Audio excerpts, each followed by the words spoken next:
জোর করে যে তরুণ তরুণীদেরকে বিয়ে দেওয়া হলো তাদের মুখের কথা কি আপনারা শুনছেন? আমাদের কাছে কিন্তু সেই ভিডিও ফুটেজ আসছে।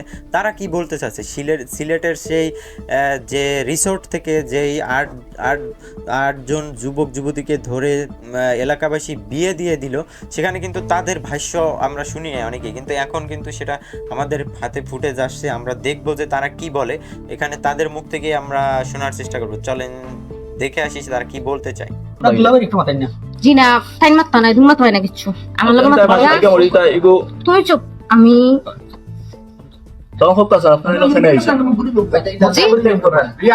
আমি ডরাই না, একদম ডরাই না। আমার বয়ফ্রেন্ড কোন সময় ডরাইতো না, এত সময় তো টেনশন লাগেনি, ডরাইমু। আচ্ছা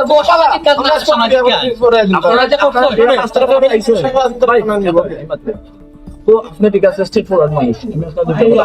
আপনারা যে এখন যে কাজটা করা তাইছেন, রুম মাঝে আইছেন, রুম ডেট আইছেন, এই কাজটা কি তার ঠিক নেই? একদম ঠিক না। তাই আপনারা কেন আইছেন? ভালো লাগছে আইছি। তো ঠিক না যখন, তাইলে আপনারা ভালো এখন লাগবে। আপনারা মানে যেটা আপনারা করণীয়, বিয়া দিয়ে দিতেইলেও দেন বা মারতেইলেও ফায়ার করতে কেউ মারতো না, কেউ মারতো না। ফায়ার করতে পারো। আপনারা বাসা কোন জায়গা? হেও একদম মরতে প্রস্তুত, আমিও প্রস্তুত। ওকে, আপনারা বাসা কোন জায়গা? আপনারা করণীয় যা খুশি করতে পারেন, আমরা রেডি, একদম রেডি। আপনারা বাসা কোন জায়গা? ভাষা অনেক দূর, কোন জায়গা নাম? দূর আছে বাক্কা। দূর তো বাংলাদেশের ভিতরে না, বাংলাদেশের বাইরে?